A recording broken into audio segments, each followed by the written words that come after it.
and allows for the tube,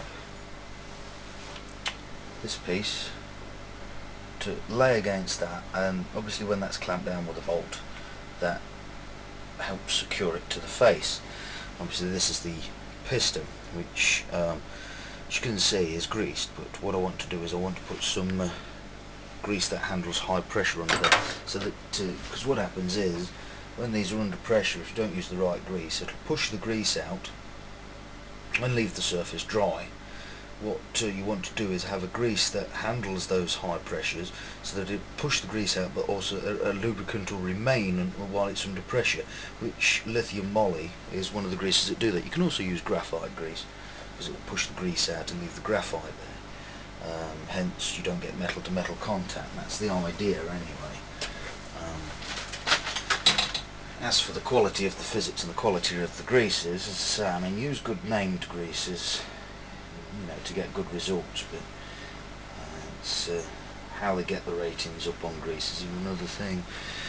But yeah, just wipe it clean, make sure there's absolutely no turnings or anything, or any bits of metal or anything like that on there, because as I say, they will damage the mechanisms inside there.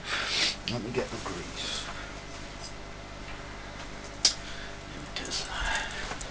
I'm using a Coma grease on this one. It's pretty much, most of it's, they call it a CV joints, because the pressure that goes to on the CV joints, constant velocity joints anyway. So I'm going to get some of this out,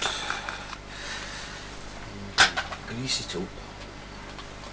You know, the fact it's already greased, it doesn't, too much grease won't hurt it. Nice big dollop of grease, there we go. Try and keep your greases clean. Shit, greases, they'll cause more problems. Get that on there, look. Yeah, plenty of that. Nice. Don't go trying to eat it, even if you're tempted and it looks like dark chocolate or whatever. Don't try to eat it. It's not good. Won't do you much good. You could try though. I wouldn't advise it. But yeah, so we get that. Obviously, now that's all greased up, I can put that back in there. Turn it as you put in it in, so you could just says like that. And obviously we're hitting the start of the bits there. There we go. That slots in there like so. We can pull that grill out, and we can pull that one out. Don't need those two in there anymore.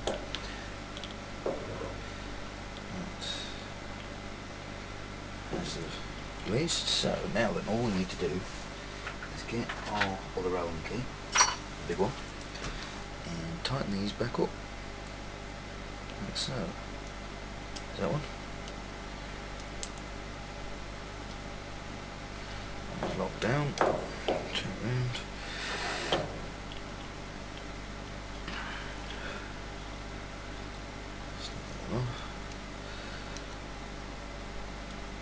That's it. Right. Now there is probably going to be a bit of, you know, going to get quite a bit of excess grease on there, but just wipe it off with your finger. Put a bit on those faces there. That way. A bit more onto those faces there. It's inevitable sometimes that bits of steel and whatever from your machining is going to get on those particular faces, but that's the difference of looking after your machine, you see. So every time you use it, clean it, brush it down with just a brush, and then just oil it, and drop a load of one of these oil cans little things, and fill it full of oil, and every time you finish, brush it off and lube it. So as you can see now, that's all done now. I've greased that up. That's what I wanted to mainly do.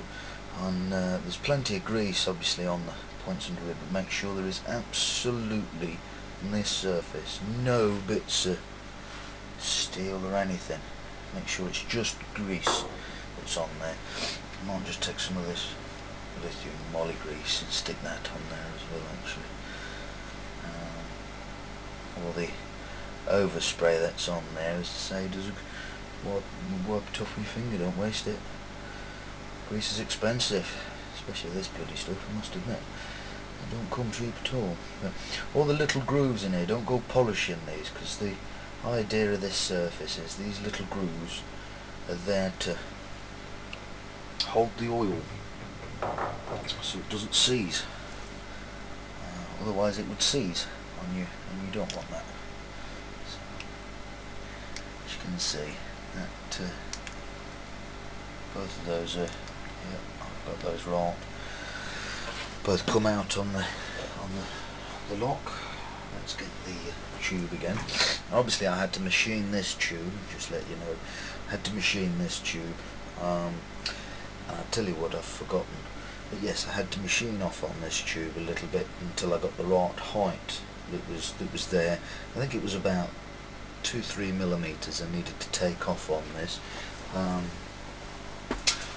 get the vernier out to have a look what I ended up with. I ended up with 60.4 millimeters. So that's not too bad, 60.4. But as I say, obviously if it was 60 millimeters, what would happen is it would bind with the top. So I've left a good 0.4 millimeters of play, in there. I've got to take this back off again. It's like a numpty. We forgot to put that back on.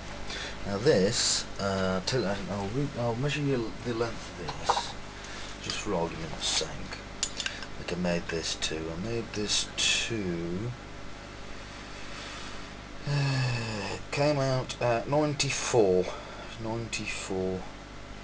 There's a little tiny bit on there, but I thought I'd keep it a little longer than shorter, to be honest, just in case. But it's 94, and the full depth of hole that we've got in here, right down to the bottom, is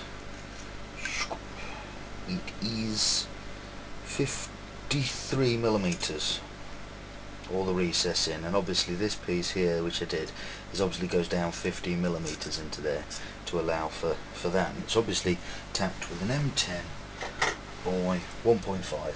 That's the thread that's used on this. Now I did think about putting some Loctite on the threads on this to lock this bar in, but I think what I'm going to do is I'm going to leave it until, I mean, if it does start spinning, if I come to undo it and it spins off the thread, then what I'll do is I'll take it apart and put some Loctite on it. But I don't think it's necessary for the moment, so I'll just go ahead and screw that one back on there like so. This doesn't have to be tight, by the way. It needs to be nipped up so it sort of won't turn anymore. But if you machine the base of the surface correctly, you'll find that when you come to nip it up with the pliers, it won't turn anymore. It'll be as tight as though they are hardened, these bits that they've supplied on this tool post. But there you go, you see, won't turn anymore. But it's a very thin hardening. I noticed that when I machined it and parted off the full length of it. This is the bit that came off the bottom. As you can see, it's got the thread and that screwed into the clamping face. How much was left over? My parting tool is 2.6 millimeters in width.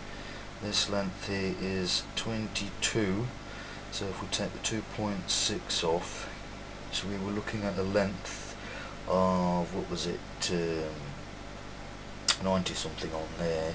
So it's pretty much, I would say, that was obviously started off as close to 4 inch, I would have thought, or just over, give or take. Depends on the tool post, whichever one that you get. But this one is the made in China specials.